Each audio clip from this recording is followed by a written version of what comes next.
Ito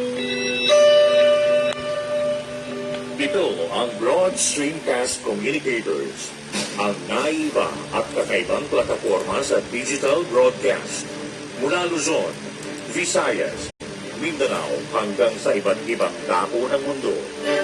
Broad Stream Cast Communicators, ang sandigan ng sambayanan mula sa walang kapis at walang unang na pagbabalita, paglilingkod, maglalahad ng mga matagpuong komentaryo at usaping pambayan para sa kapakanan ng karamihan. Broad Stream Cast Communicators, tuwirang maglilingkod ngayon hanggang sa susunod na henerasyon.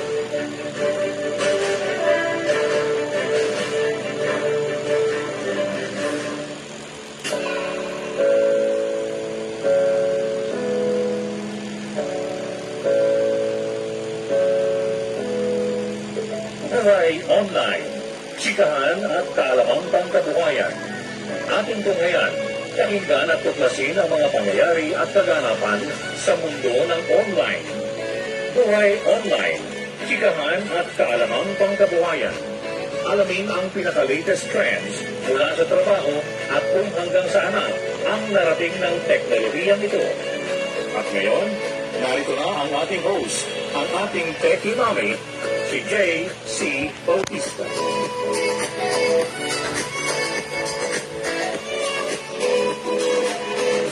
Hello, good morning po. Magandang umaga. Happy Monday to all.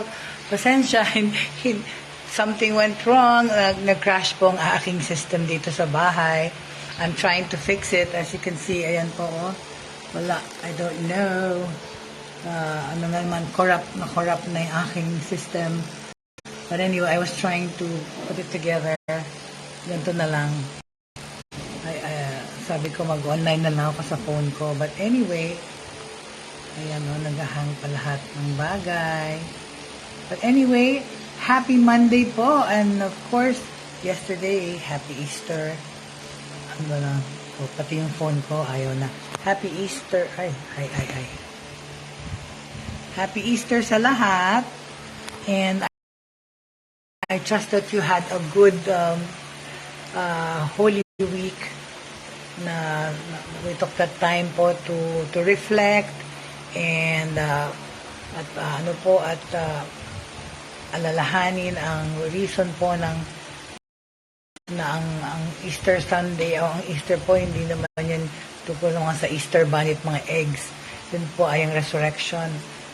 Our Lord is alive and tayo po ay we have been saved because po sa kanyang sacrifice, no? And atin po yan inaalala at palaging aalalahanin. But anyway, happy Monday and kung ano tong aking yung computer ko, ayan. Ito yung news na sasabihin ko, okay? Na-register nyo na po ba lahat ng inyong mga SIM cards? Okay, only 36.79% of SIM cards, okay, registered as of April 7. Ayan po ang sinasabi, no? Only 36.79% or 62,170,268 of all subscriber identity module or SIM cards sold have been registered as of April 7, 2023 as of 3 days ago, 3 weeks before from the registration deadline. The Department of Information and Communications or Technology or the DICT said it urges Filipinos to register their SIM cards as the deadline approaches. With only 17 days left po before the deadline, it is crucial to take immediate action to prevent the inconvenience of deactivation. Opo, ayaw naman po natin yung mangyari sa atin, no? Teka, ganito na lang. So, it is, kailangan po, huwag nating antayin yung last na minute para tayo mag-register, okay? So, to prevent that, among the 62 million registered SIM cards, The DICT said over 4.7 million are from dito. Ito po yung mga provider from dito. 26.3 million are from Globe and 31.1 million are from Smart. Okay? The ICT is also warns Filipinos to register through official public telecommunication entities to avoid scams and identity theft. Opo, kasi ang dami po nagta-text na, di ba? I-register nila yung pero actually phishing rin yun. Kukunin lang nila yung information. So, wag po kayong magpaloko doon sa mga online scam na yan na nangunguha ng information. Uso-uso yan. Phishing, saka malware na natatanggap nyo pag kiniklik nyo yung mga link na tinatext sa inyo that you receive on Facebook or even on your cell phones diretso. Okay? Ang gagaling na kasi talaga ng mga cyber criminals ngayon eh. They hire these good IT guys, no? They offer them high salaries to be able to hack, to be able to break codes, diba? So, please, mag-ingat tayo dyan, okay? DICT also wants Filipinos to register to official public telecommunication entities. Huwag doon sa mga fly-by-night. The agency said the official link are as follows. Okay, pakita natin. Ito po yung mga link na dyan kayo dapat mag-register, okay? The official links are as follows.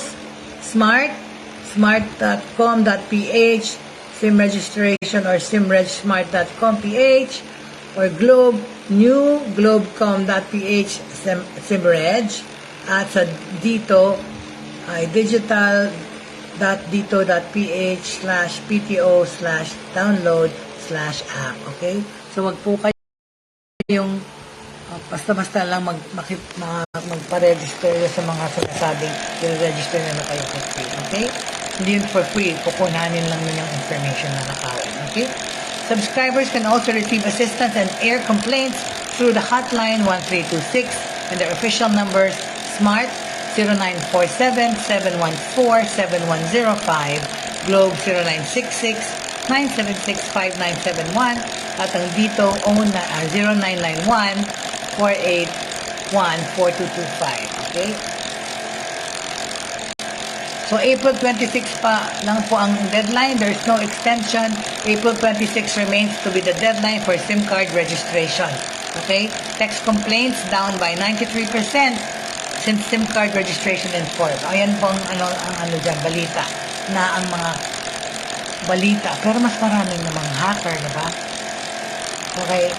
Pero text complaints are down by 93% since the SIM registration period happened. Okay, maganda namang balita. Mabuti naman kung gano'n. Right?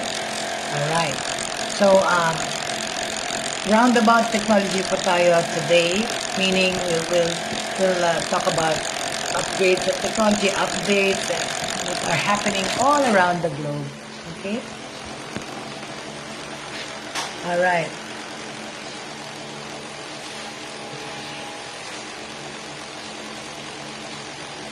Nakakatawa itong may isang Chinese firm po na nakapag-invento ng lockdown-inspired kissing machine. Diba? Nakakaliw. For remote lovers. Hello? For remote.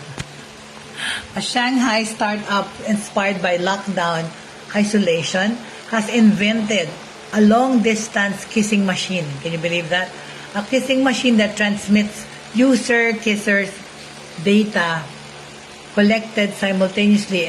They move when replaying kisses received. Okay?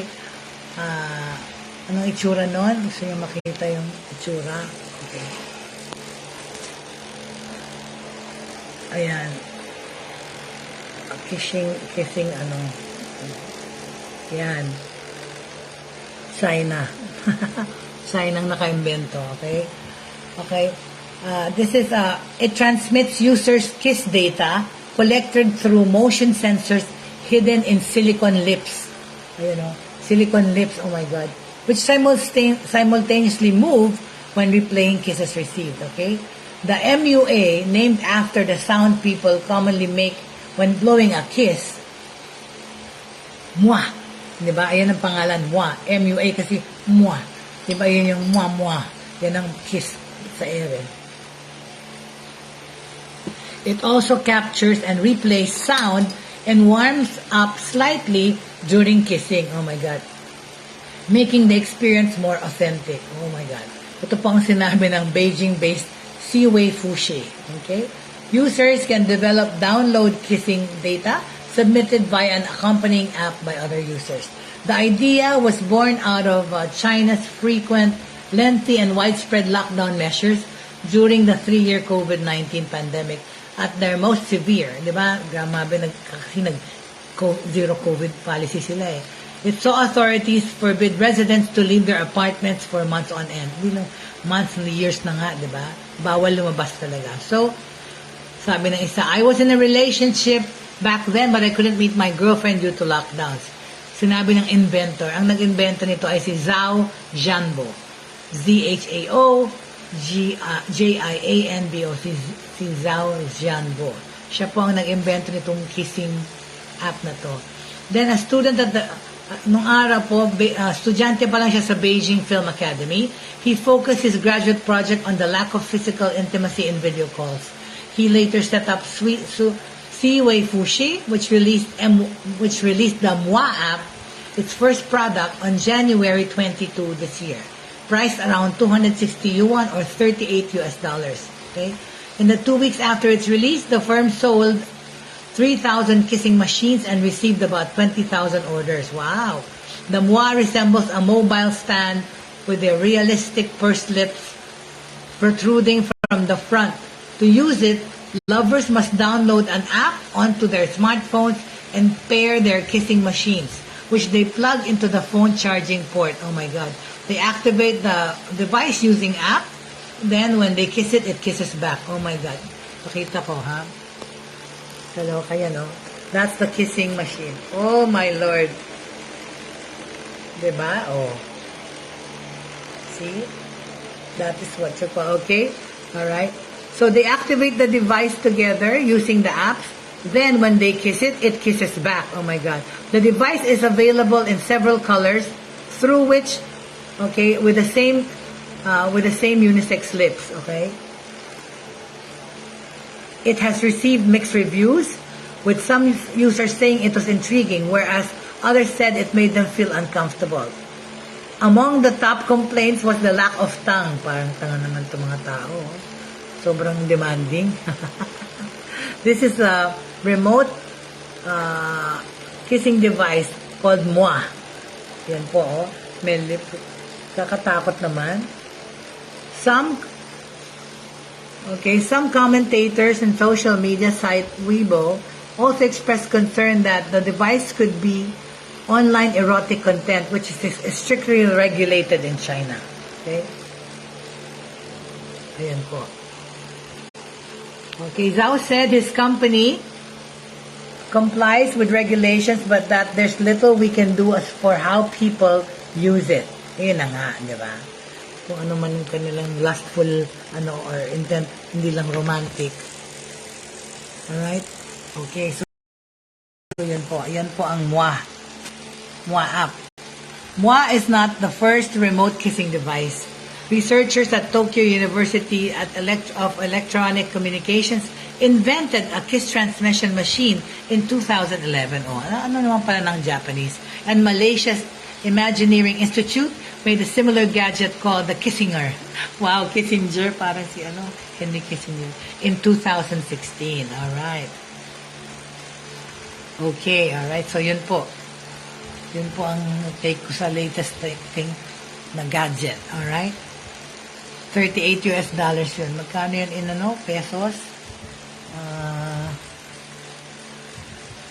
Medyo mahal na yun. Whatever, okay? So, that kissing app. So, okay. So, moving right along po sa ating pag-uusapan, okay? There's talk po that, ayan, nakaisip ko lang ito.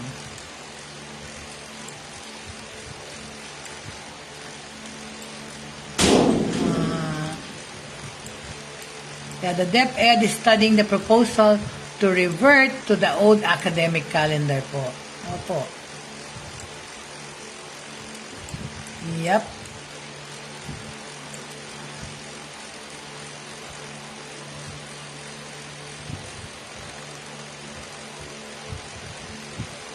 Kasi po, no, pinag-aaralan po na the Department of Education said that it will form a group to study the proposal to return the old academic calendar where school breaks run from April to May. No, ang ganda ng summer vacation eh. March kasi graduation, tapos April, May ang bakasyon, June ulit ang pasok. Pero ngayon nagiging October, di ba? Or August. In an ambush interview, DepEd spokesperson Michael Poe said the department has taken into consideration suggestions to return the old calendar to avoid holding classes in the summer heat. Poe said, however, that previous proposals supporting the August class opening were based on reports of students struggling to go to school during the typhoon season from June to August. Ayun na nga po kasi yung dati, yung pasukan na June, July, baha, di ba? Palagi na lang walang pasok. Papasok ng June, pero tapos ulan ng ulan, lagi rin walang pasok, laging bagyo. Ilang beses, hindi ka nakakakompleto ng isang buwan nang hindi nag-absent, no? Because walang school. For years, the DepEd resisted to synchronize its calendar with the new academic calendar in higher education, which the Commission on Higher Education recommended for state universities in 2019 to cover the same period as the government's fiscal year.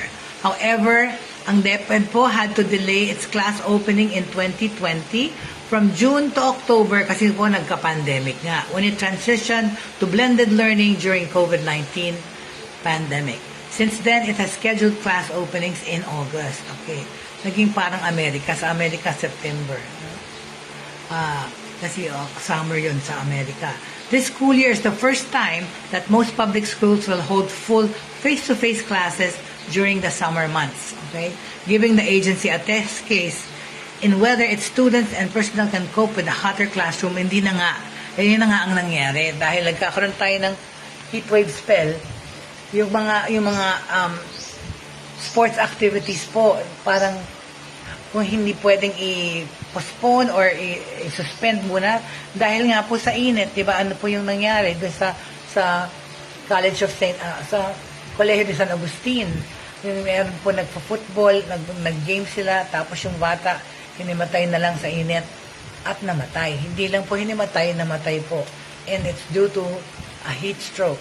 And heat stroke can induce heart attacks or aneurysm or yun nga po, or hypertension pag may hypertension ka. At yun nga po yung nangyari. And so tinitingnan po yung possibility to have schools suspend muna their sports events because of the heat. And in so doing, dyan na-justify yung pag-urong ng pasukan, right, to July or August, para malamig-lamig na medyo. Kaya lang, yun na nga. Kesa naman din sa, kasi normally ang nangyayari after this kainitan ng Holy Week, is tag-ulan naman ang kasunod, no? But we didn't have it so bad last year. Yun na nga, we've been having a cool weather spell since December of last year hanggang mga February.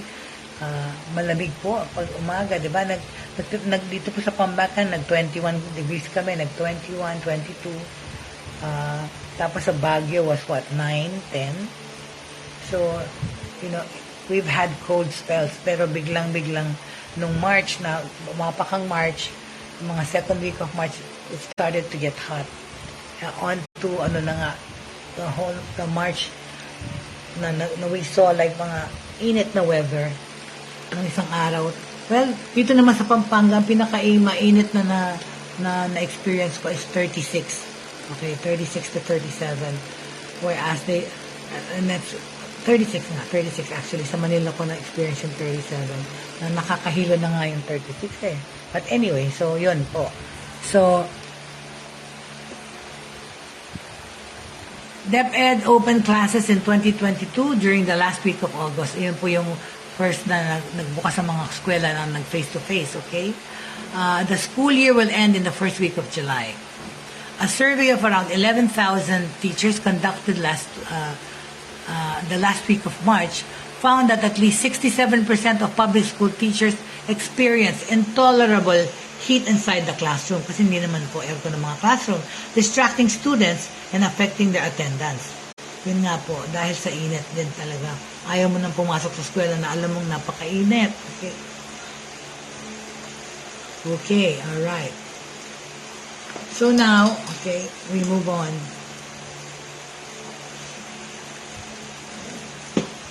Okay.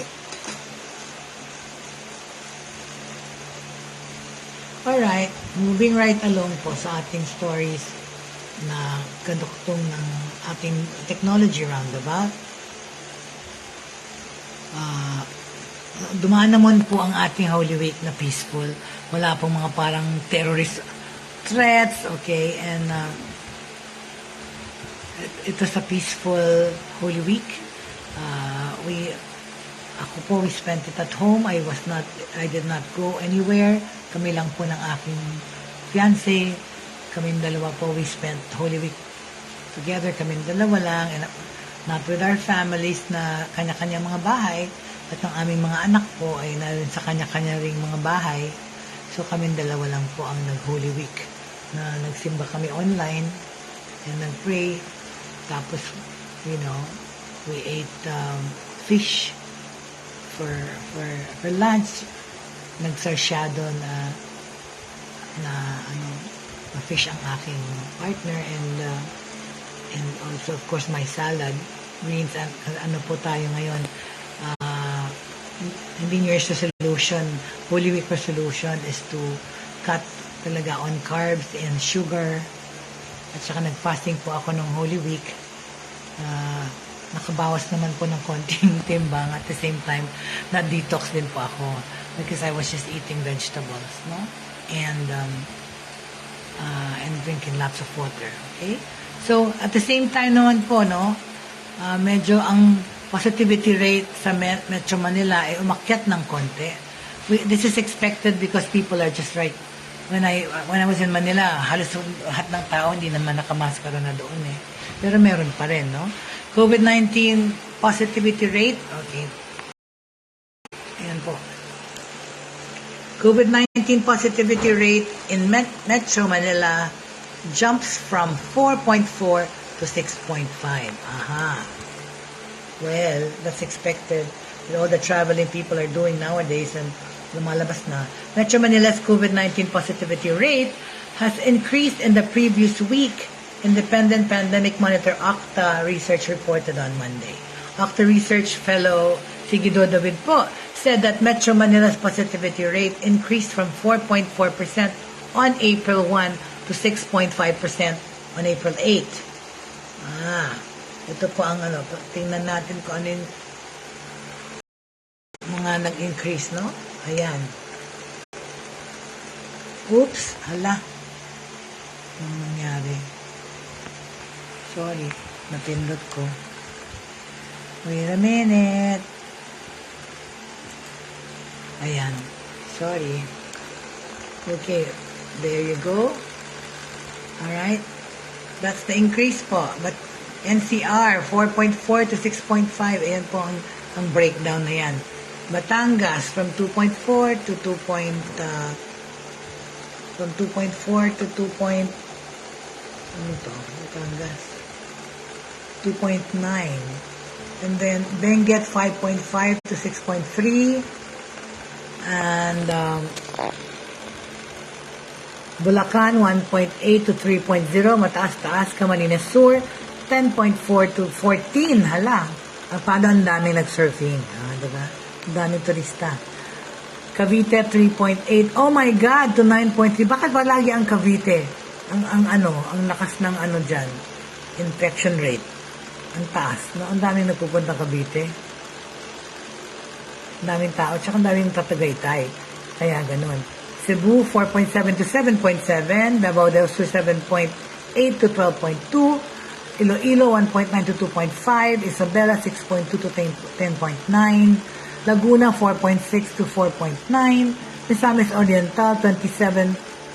Ay, bumaba to 16.3. Negros Occidental, maganda yung balita. 2.8 to 7.6. Hala. Palawan, 4.1 to 13.6. Okay. At ang Negros Occidental, 2.8 to 7.8. Ang Pampanga, Bumaba. Yahoo! 4.8. Bumaba ng 3.6. Yay! Healthy ang mga tao dito. Pangasinan 2.0, 2.7. Rizal 5.2 to 11. Hala! 0.8. Ayan talaga. Rizal. Marikina, Rizal, Kasal. South Cotabato 8.6 to 10.2. At Zamboanga del Sur 2.2, 4.3. Okay, ayan po.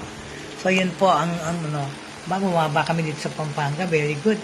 The Bureau also noted that positivity rates are also above 5% in Benguet, Camarines Sur, Cavite, Cebu, Davao, Isabela, Misamis Oriental, Negros Occidental, Palawan, Rizal, and South Cotabato. As of April 4th, Fellow David has also said that the national positivity rate is at 7.1%. 5% is the positivity rate benchmark of the World Health. So, lampas na tayo, okay?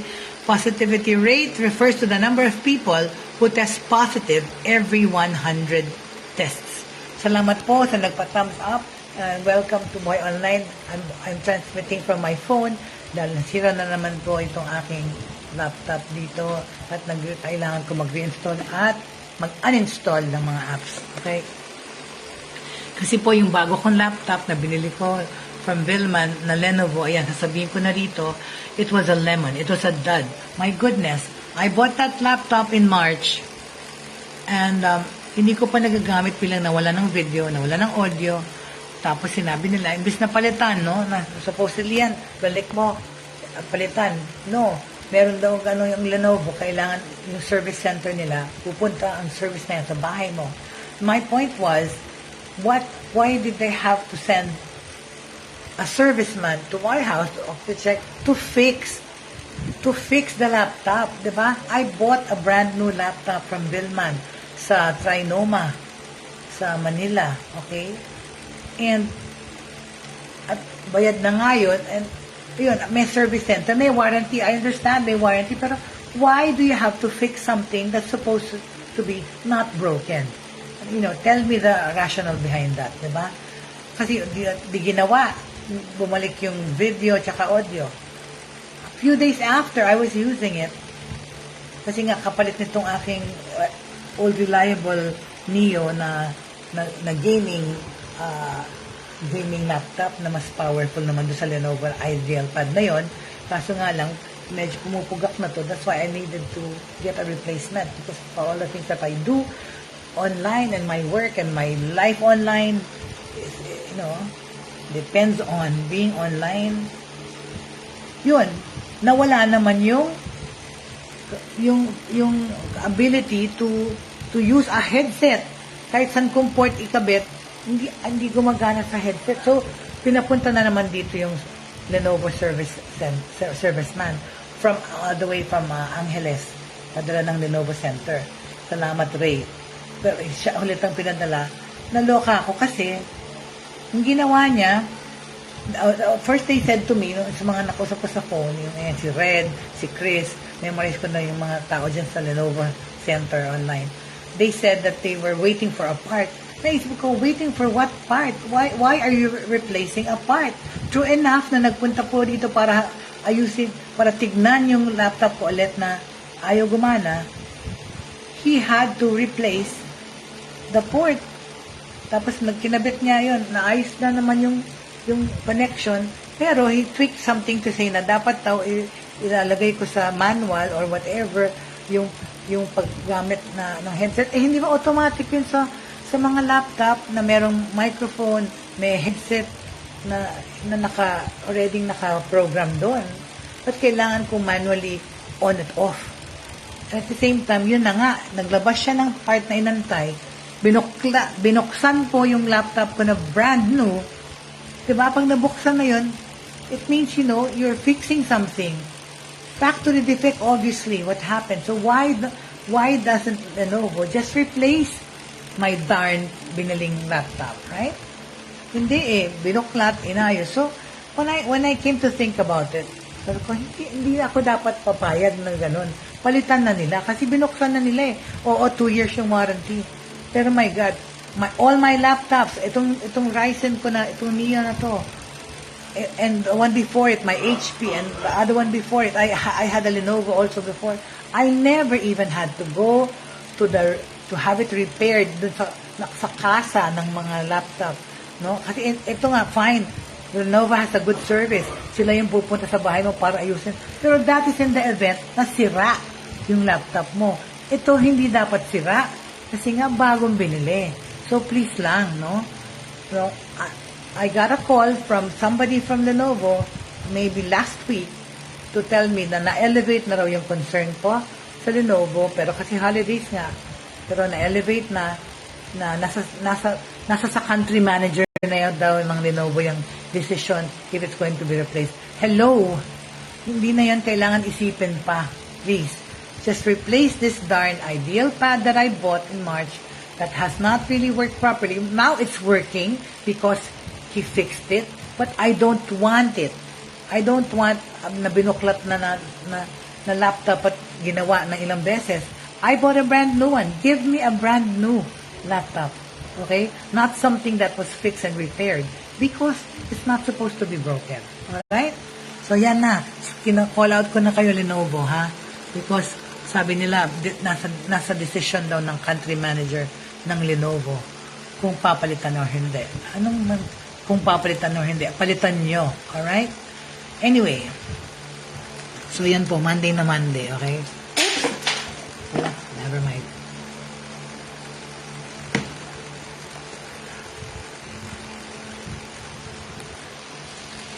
Okay. Alright. Going back to our technology roundabout. Okay. Yun po. Napag-usapan na natin. Huwag niyong kalimutan. Ayoko na pag-usapan yung mga tungkol sa mga aksidente na nangyari ng Holy Week. I-register niyo na po yung SIM niyo.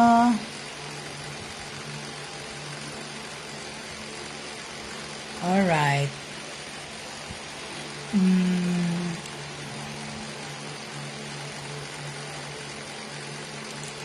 Oops. Alright. So now, okay, anong pa rin po yung ating mga questions or mga tinatanong tungkol sa mga, what we call this, sa AI. We will talk about it on another day. Alright?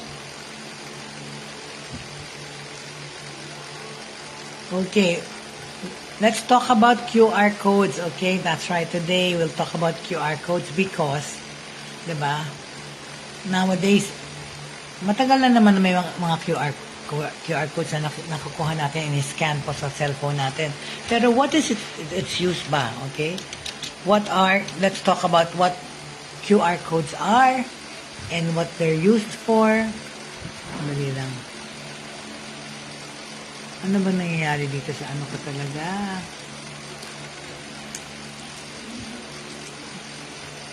Oh my gosh. No. Hala? Everything's not working.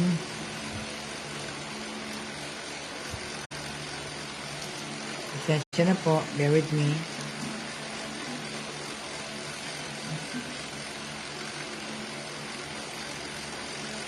Ayun. Okay. Okay, let's talk about QR codes po, ha? Alright, ito. I'm gonna show you. There. Those are QR codes. Yan po. Kung sa mga hindi nakakaalam. Alright? Okay? Yep. So, QR code 101, ito pong lesson. How does it work? Okay? You might be wondering, okay, how do QR codes work, right? To answer you directly, QR codes store digital information accessible through a phone scan. Diba? Kaya po yung mga cellphone natin merong scanning feature. Diba? QR codes are 2D barcodes. Ayan po, barcode po yan, which contain any kind of information that can redirect scanners to online information. Okay? If you are only beginning to understand the basic works of a QR code, okay, here, let me give you a guide to know more about QR codes and how QR codes are made. Okay? Unang-una, how does a QR code work? Diba? Paano ba to useful sa atin, right? Dali lang. Yes.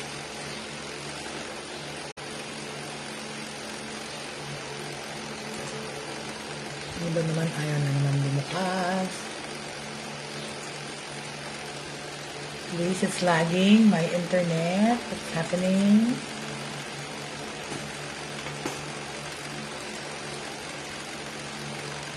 It doesn't want to open. Why not?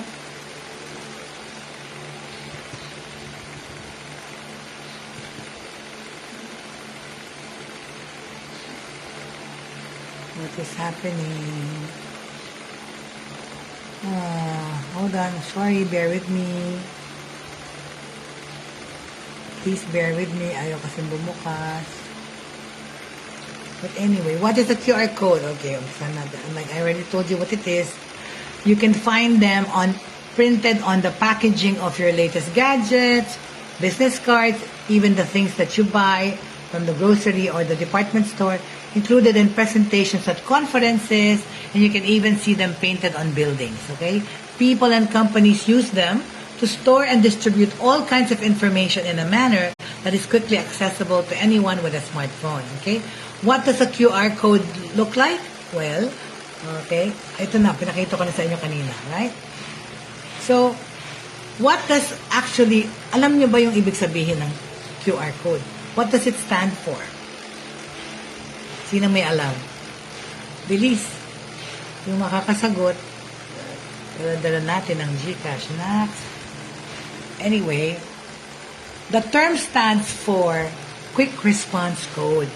QR code means Quick Response Code. QR codes are square barcodes. See? Di ba alam natin yung barcode, yung ganun-ganun, yung ginaganon sa nadaan sa machine ng kahera. Pero ito square siya. Okay? Pakita natin ulit. Yan. That is a QR code. It is a square barcode. Alright? Okay. These are square barcodes, okay, two-dimensional barcodes that were first developed, okay, and used in Japan. See, Japan ang nauna dyan. Like any other barcode, a QR code is nothing more than a way to store information in a machine-readable optical label. The data contained by a QR code can be anything from simple text to email addresses, phone numbers, and so on. Okay? So, QR codes store data using patterns of black dots and white spaces arranged in a square grid, like I showed you. These patterns can be scanned and translated into human-readable information with the help of an imaging device, like a camera or a scanner. However, the most common way to scan QR codes nowadays is just to use your smartphone's camera and a specialized app for reading QR codes. So, tanungin nyo sa sarili nyo, bakit useful ang QR codes? What are QR codes for, right? Well, why are they useful? Well, QR codes are easy to generate and use. They are convenient. It is a convenient way to store all kinds of data in a small space. If the data you want to store in a QR code is made only of alphanumeric characters, a single QR code can hold up to 4,000 characters. So, saan natin ginagamit ang QR code? Okay? Para saan ang QR code? As they can store different types of information, QR codes are used for many purposes. Okay? QR codes are commonly used for, okay, pakita natin sa inyo. Okay? Holding data such as, okay, simple text, okay, welcome messages at conferences, okay, addresses, personal home address, business address, phone numbers, personal telephone numbers, your company's phone numbers, okay, and also mail addresses, personal or business accounts, and also URLs or links, addresses of addresses of websites or specific web pages. Okay? Kumakatok na yung pusa namin. Okay? It also shows you links to apps found in app stores such as Google Play or Apple's App Store. Para sa payment, pag magbabayad ka, pwede yung QR code. It can store information about your bank accounts or credit cards. And also, online accounts, okay? Online accounts authentication po. Websites can display a QR code which a registered user can scan with his or her smartphone and automatically makakalog in, no? Tapos yung Wi-Fi authentication, uso rin yan, pwede rin yan. QR codes can be used to store your Wi-Fi network's authentication details such as your SSID, your password, and encryption type. When you scan such a QR code using your smartphone, it can automatically join that network. Okay? Tapos ito po, uso-uso yung QR code para sa two-step verification. Ano yung two-step verification? Yung po, di ba, dati-dati, kunyari, i-open mo yung GCash mo, maglalagay ka lang ng password. Pero ngayon, because nga ang daming hackers, ang daming identity theft, meron two steps. Meron pang extra layer ng protection. So, aside from that, tatanayin ka muna. Di ba? Like ngayon, pag nag-Gcash ka, pinindot mo, open yung app, pero hindi siya o-open doon sa menu. Tatanayin ka kung gusto mo ng fingerprint identification or yung yung tawag doon yung parang graphic. No? Ayun na nga yung two-step. So, pag nalagay mo pa lang yung code na yung passcode para mabuksan yung para bumukas pa lang yung app, yon. First step yon. Second step, lalagay mo na yung password. So, that's two-step verification, okay? It is also used during the configuration of two-step authentication security by various websites and applications, okay? Ano pa bang iba't ibang gamit ng QR codes, okay? Such as funerary, according to Wikipedia. Sa Japan, sa funeral, there are tombstones. Imagine nyo. Sa Japan po, yung mga tombstones, mayroong QR codes that point to web pages that hold information about the deceased. Oh my God. How technological. So, pag nag-visit ka ng grave, pwede mong i-scan yung mga barcode doon. Weird. Para malaman information tungkol doon sa namatay. Pero, ano yan? Para sa mga nag-iimbestiga. Or for transcripts and degrees, used mainly in India, China, and Mexico. Okay. So there, okay? The truth is that you can store lots of types of information in a QR code. And it all depends only on your imagination, okay? For example, you could also use a QR code to point someone to your Facebook, to direct someone to your Facebook page, or you could use it to display a poem you wrote. It's all up to you kung anong gusto yung ilagay sa QR code, okay? So, saan mo makikita ang QR codes? Where do you display such QR codes, right? Of course, yung obvious thing na nakikita natin, no, sa cellphone, di ba? Sinasave mo yung QR code mo dyan. But you can find QR codes in all kinds of locations. So. But some of the most common places where you can see them are, number one, sa mga business card. Ngayon, ang business card may QR code na, di ba? Social. Techie na tayo talaga. Containing contact details of all kinds. Buti nga nagbi-business card pa di ba? Wala. Binublutot mo na lang din yung phone number mo. But anyway, pero may nagbi-business card pa rin. Kasi formal pa rin naman. Professional pa rin na mag-pass ng business card. Kaya may I have your number? Ganun. Napaka-informal. Di ba? Hindi professional. So, on the packaging of smartphones and gadgets containing links to apps, the support service for the device you purchase o kaya yung product page with information about the gadget. Doon nyo po nakikita yung QR code. Tsaka, sandali lang po, kauhaw ang init. At tsaka, saan nyo pa nakikita, okay, sa mga TV advertisements, billboards, online ads, and other types of ads po. Yun po, makikita nyo may mga hindi barcode, kundi QR code. Alright? Mas marami kasi kayo malalagay sa QR code sa barcode. On inventory tags and enterprises containing information like serial numbers, part numbers, hardware specs, inventory dates, and so on. In short, you can place a QR code on anything that can be seen and scanned with a smartphone. Yep, true enough. From a piece of paper to a piece of cloth, to a TV screen or a building facade, the possibilities are endless. So, paano kayo mag-scan ng QR code? What is a QR code scanner? Okay, yan ang sunod na tanong. The easiest and the most common method to scan QR codes is to use your smartphone and a QR scanning app. Tingnan nyo po dun sa phone nyo. Dun sa mga menu nyo dyan, sa settings. Meron dyan scanner. Okay? Optical scanner, optical reader, meron dyan po.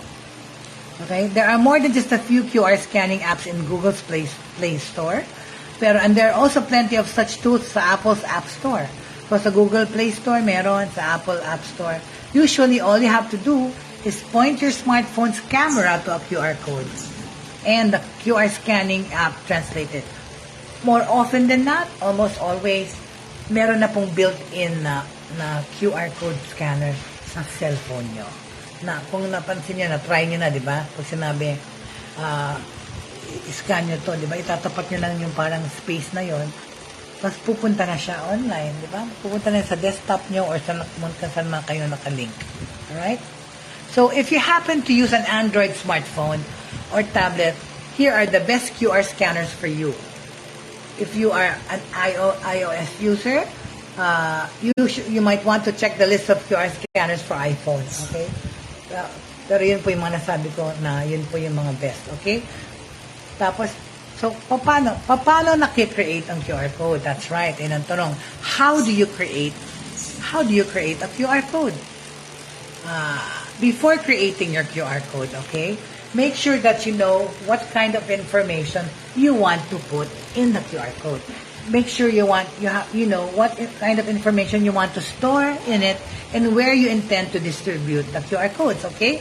Once you have that figured out, follow the instructions, okay, na how to create QR codes using a free QR code generator. It covers the steps you need to follow for creating a QR code, regardless of the platform you are using. Windows, Mac OS, Android, or iOS. Punta po kayo sa, i-google nyo, how to create QR codes using a free QR code generator. Yun o, ganun kadali po. I-google nyo yan, how to create QR codes using a free code generator, at it will walk you through how to create one. Okay? Tayo ba'y nagbabasa ng QR, do you read or nagbabasa ba tayo? Okay na, kailangan ba natin gamitin ng QR code palagi? Well, now that we know more about the importance of QR codes, which offer a neat way of storing data in a small space, perhaps we will be more mindful sa gamit ng QR code na to. Diba? Because we are now more aware of it. Okay? So, with that said, sa susunod naman, okay, we will talk about SIMs. We will be more technical na sa ating mga technology roundabout, which is Monday is our most techy day when we talk about technology. Okay? So, with that said, kung umpisahan ko yung bagong topic, baka hindi tayo matapos kasi I only have 10 minutes. But, okay, again, we will talk about AI pa rin ang trending ngayon, yung ChatGPT. We already spoke a lot about it, so we're not going to talk about it again today. But, oh my gosh, meron ng Radio GPT. Anyway,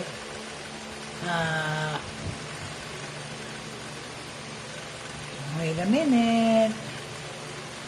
Well, we have almost out of time, but that's my take on QR codes that I just talked to you about. What about how can QR codes be unique? Okay, one last question. Okay, QR codes don't have to be unique. Okay, and apps that generate them have no idea whether the code is unique or not.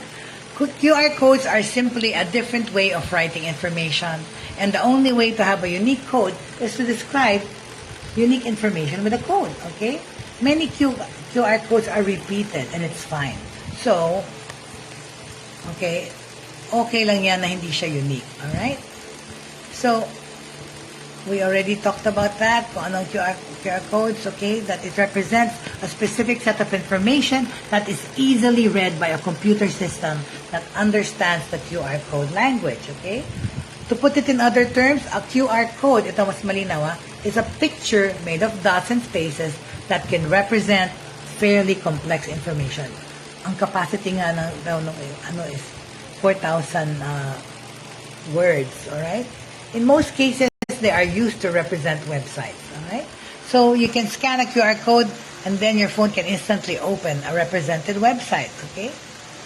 And so, ayan po ang ating topic today is about, the last topic is about QR codes, okay?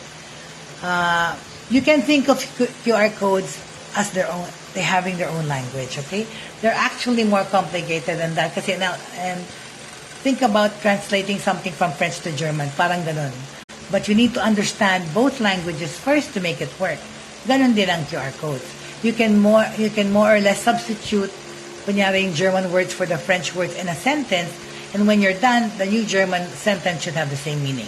But translating from French to Japanese is a different story.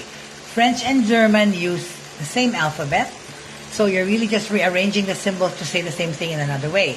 If you're going to translate French to kanji, which is a Japanese symbol-based alphabet, then you aren't using the same symbols anymore. You can still do this translation, but it's a little bit more complicated, okay? So, yung QR code po, yung arrangement of the dots and spaces means something specific. Yun po yun eh. You can literally read the pictures like they are paragraphs. In fact, that's the primary idea. QR codes represent series of letters and numbers and symbols like punctuation.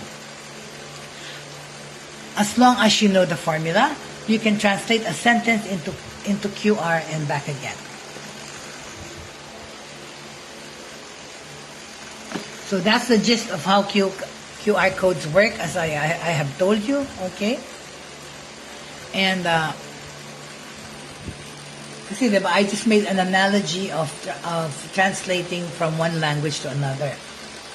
The thing about it is that the translation is actually an imprecise thing. There are sentences that you can say in English that have no perfect translation in other languages. Exactly my point. There's one word in English, there's no one word for it in Tagalog.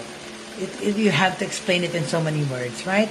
So, kasi that's not true no matter which language you are using, okay? There are no perfect translations. In fact, and it's a challenging prospect for linguists and translators. QR codes, on the other hand, do have perfect translations. And that's because the QR system is built with machine precision, okay? The codes don't have a meaning in a verbal sense. They aren't representing ideas as language does. Instead, the codes are representing strict arrangements of the symbols that you can find on a keyboard, which includes letters and numbers. The QR code is a machine representation, okay? So there really isn't any room for arguing about its meaning, alright? Despite that, there is still a margin of error within mga QR codes. Meron pa rin siyang margin of error. Any room for arguing the meaning. Despite that, there is still a margin of error, and that's because they are so complex. Okay? Okay?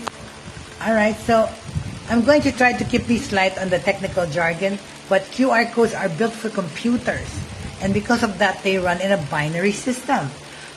What this means is that each QR expression is really expressing a number that is a multiple of the number 2. Oh my God.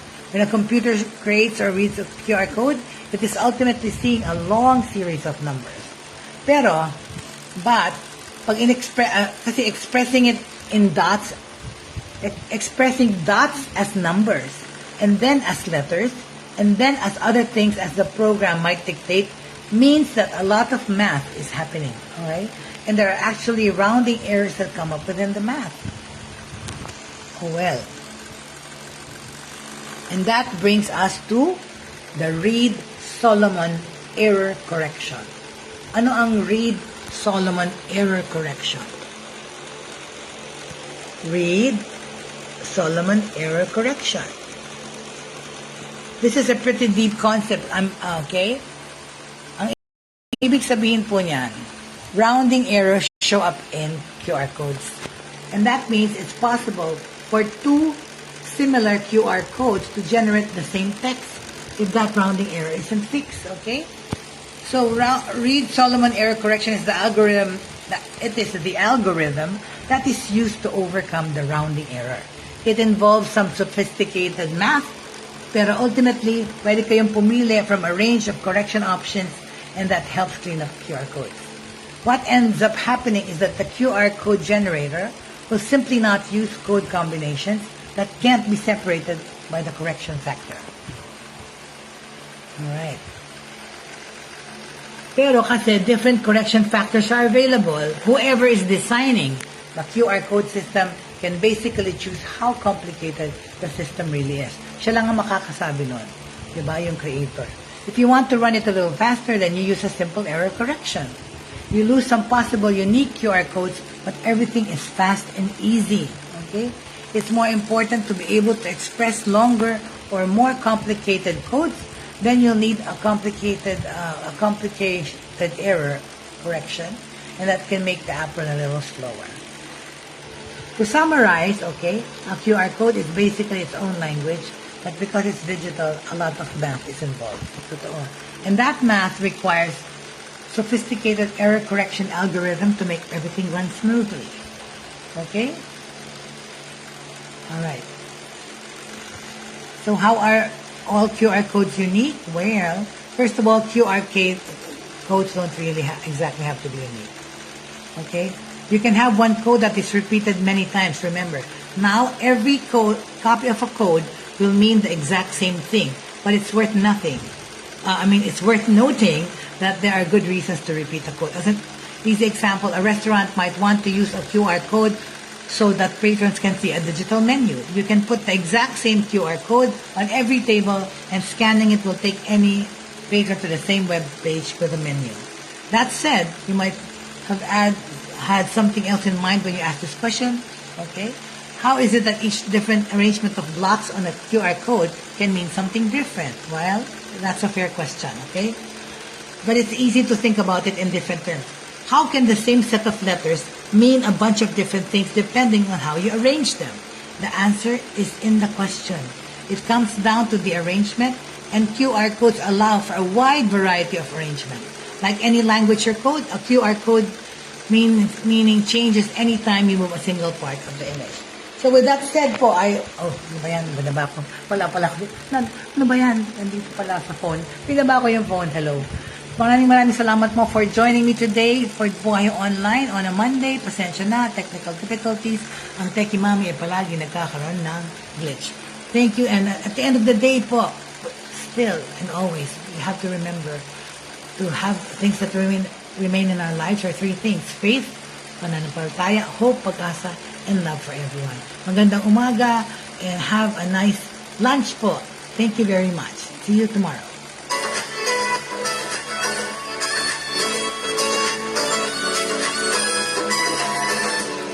Inyong natunghayan at napakinggan ang mga makabagong pamamaraan sa mundo ng online sa pamamagitan pa rin ng Broad Stream Cast Communicators. Thank you. Hanggang sa muli, maraming